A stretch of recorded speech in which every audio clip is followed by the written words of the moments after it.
जय श्री कृष्ण दोस्तों, आपसे विनती है चैनल को सब्सक्राइब कर लीजिए और वीडियो पसंद आए तो लाइक जरूर कीजिए और कमेंट बॉक्स में जय श्री राधे कृष्ण लिखकर परमात्मा को अपना आभार व्यक्त कीजिए। मित्रों, किसी का अच्छा ना कर सको तो बुरा भी मत करना, क्योंकि दुनिया कमजोर है लेकिन दुनिया बनाने वाला नहीं। यदि कोई व्यक्ति विश्वास के साथ इच्छित वस्तु को लेकर नित्य चिंतन करता है तो वह जो चाहे वह बन सकता है। सच्चा धर्म यह है कि जिन बातों को इंसान अपने लिए अच्छा नहीं समझता उन्हें दूसरों के लिए भी प्रयोग ना करे। कोई भी व्यक्ति अपने विश्वास से बनता है, वह जैसा विश्वास करता है उसी अनुरूप बन जाता है। इस संसार में ऐसी कोई भी समस्या नहीं है जिसका समाधान ना हो। हर समस्या का समाधान है, कोई ना कोई रास्ता है, बस आपको ढूंढना पड़ेगा। मित्रों, महाभारत युद्ध के दौरान कौरवों की ओर से पितामह भीष्म लड़ रहे थे और पांडवों का साथ भगवान श्री कृष्ण दे रहे थे। बहुत भयंकर युद्ध चल रहा था। कौरवों की सेना में हाहाकार मच जाता। जब अर्जुन का बाण चलता था, रोज शाम को जब युद्ध समाप्त होता तो सब अपने अपने शिविरों में लौट आते थे। पितामह भीष्म भी अपने शिविर में पहुंचते थे और जब भी वे वहां पहुंचते थे वहां दुर्योधन उन पर आरोप लगाने के लिए तैयार रहता था।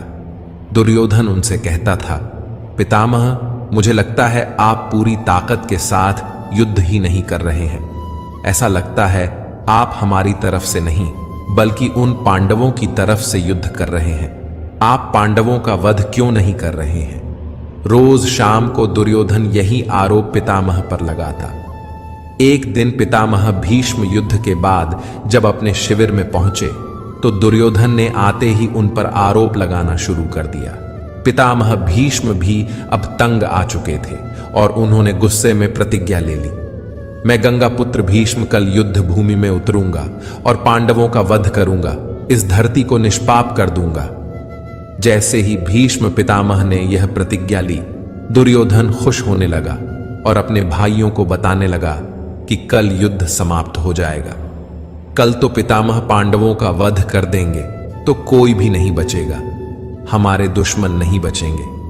जब यही बात पांडवों के शिविरों में पहुंची और पांडवों की पत्नी द्रौपदी को यह बात पता चली तो उसे अनर्थ होने की आशंका हुई।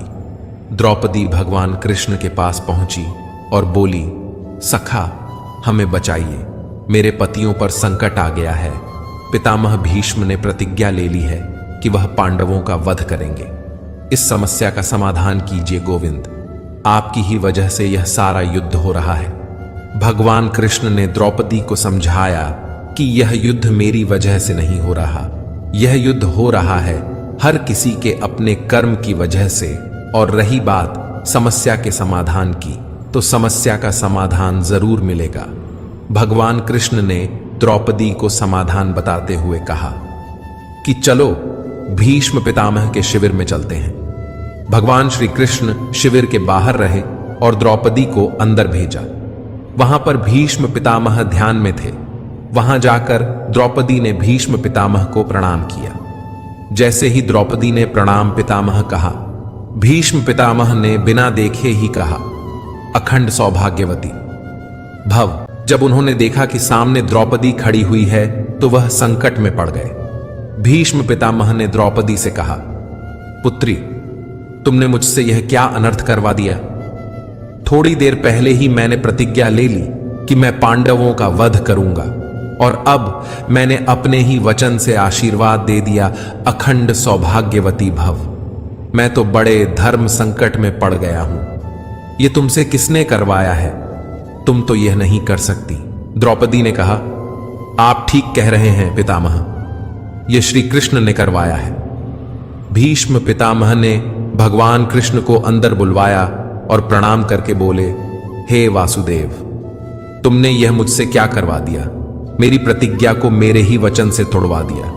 मेरी समस्या का समाधान कीजिए। श्री कृष्ण ने कहा, पितामह, आपको खुद मालूम है कि आपकी समस्या का समाधान क्या है। अब भीष्म पितामह ने पांडवों को बुलवाया। पांडवों से पितामह भीष्म ने यह वचन ले लिया कि मेरी बात तुम्हें माननी होगी। पांडवों ने कहा, ठीक है पितामह। फिर पितामह ने अर्जुन से कहा, अर्जुन, कल तुम मेरा वध करोगे। अर्जुन ने कहा, मैं आपका वध कैसे कर सकता हूं पितामह। पितामह भीष्म ने कहा, वत्स, कल तुम्हें मेरे प्राण लेने होंगे और यह काम तुम्हें करना ही होगा। अर्जुन ने कहा, जो आज्ञा पितामह, लेकिन मैं आपका वध कैसे कर सकता हूं? आपको तो इच्छा मृत्यु का वरदान है। भीष्म पितामह ने कहा, तुम बात तो ठीक कह रहे हो। जब मैं अपनी पूरी ताकत से लड़ूंगा तो महादेव के अतिरिक्त मुझे कोई और परास्त नहीं कर सकता। लेकिन एक युक्ति है जिससे तुम बच सकते हो। तुम मेरे सामने युद्ध भूमि में किसी नारी को लेकर आ जाओ। पांडवों ने कहा, पितामह, युद्ध भूमि में नारी कैसे आएगी? पितामह ने कहा, अब यह सब वासुदेव पर छोड़ दो। अर्जुन दूसरे दिन युद्ध में अपने रथ पर शिखंडी को लेकर आया और पितामह को बाणों की शैया पर लिटा दिया। भीष्म प्रतिज्ञा भी नहीं टूटी और पांडव भी बच गए। दोस्तों, यह छोटी सी कहानी बहुत बड़ी बात सिखाती है। पहली बड़ी बात सिखाती है कि जिंदगी में संस्कार सबसे बड़ी चीज है। हमें अपने संस्कार नहीं भूलना चाहिए, क्योंकि संस्कार जिंदा रहेंगे तो हम जिंदा रहेंगे। और यही काम कौरवों की पत्नियां कर देती तो शायद कौरव भी जिंदा रह सकते थे। और दूसरी बड़ी बात कि जिंदगी में हर समस्या का समाधान है। इतने बड़े बड़े संकट आए, लेकिन महाभारत में हर संकट का समाधान होता चला गया। दोस्त, जीवन बहुत सुंदर है, इसे और सुंदरम बनाओ। श्री कृष्ण कहते हैं, मैं उन्हें ज्ञान देता हूं जो सदा मुझसे जुड़े रहते हैं, जो मुझसे प्रेम करते हैं। सत्य कभी दावा नहीं करता कि मैं सत्य हूं, लेकिन झूठ हमेशा दावा करता है कि सत्य मैं ही हूं।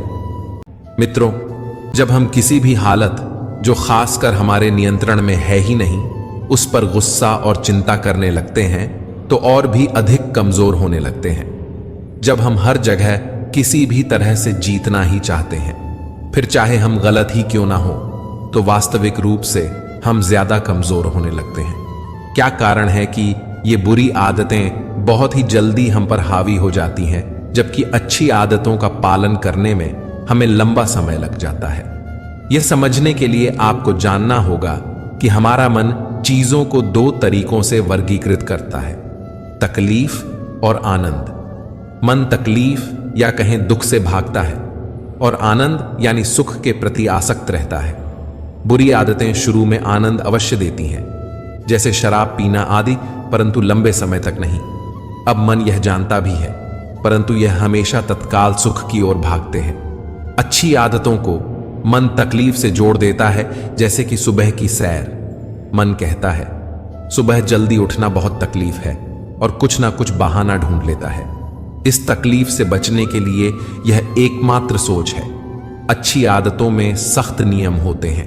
परिमाण चंचल रहता है, लेकिन जब धीरे धीरे अपने कर्म पर चलते रहेंगे और उसे अच्छी आदत को आनंद से जोड़कर देखेंगे, तो वह अच्छी आदत आपको शीघ्र पड़ जाएगी। क्योंकि बुरी आदतें इसलिए हावी हो जाती हैं क्योंकि मन उसे आनंद के साथ जोड़कर देखता है, और अच्छी आदतों में लंबे समय लग जाते हैं क्योंकि मन इसे कष्ट से जोड़कर देखता है। नीचे गिरने में कोई ताकत नहीं लगती है। इसी तरह बुरी आदत में मन को उतना समझाना नहीं पड़ता है और अच्छी आदत बनाने के लिए मेहनत लगती है। दृढ़ संकल्प और इच्छा शक्ति से ही अच्छी आदतें बनती हैं। अच्छी आदत लगती नहीं, बनानी पड़ती है, और बुरी आदत बनानी नहीं पड़ती, लग जाती है। जो मनुष्य जिस देवता के विश्वास के साथ भक्ति करता है, मैं उस व्यक्ति को उसी देवता में दृढ़ता बढ़ा देता हूं। सभी काम छोड़कर बस भगवान में पूर्ण रूप से समर्पित हो जाओ। मैं तुम्हें सभी पापों से मुक्त कर दूंगा। मैं सभी प्राणियों के हृदय में विराजमान हूं। जो व्यक्ति मृत्यु के दौरान मेरा नाम लेता है, वह सदैव मेरे ही धाम को प्राप्त होता है। तुम बिना किसी कारण के चिंता करते हो और बेवजह घबराते हो। तुम तो आत्मा हो जिसे ना तो कोई मार सकता है और ना ही जला सकता है। यही जीवन की सच्चाई है जिसे प्रत्येक व्यक्ति को जानना चाहिए। ना तो यह शरीर तुम्हारा है, ना ही तुम इस शरीर के मालिक हो। यह शरीर 5 तत्वों से बना है: अग्नि, जल, वायु, पृथ्वी और आकाश। एक दिन यह शरीर इन्हीं पंच तत्वों में विलीन हो जाएगा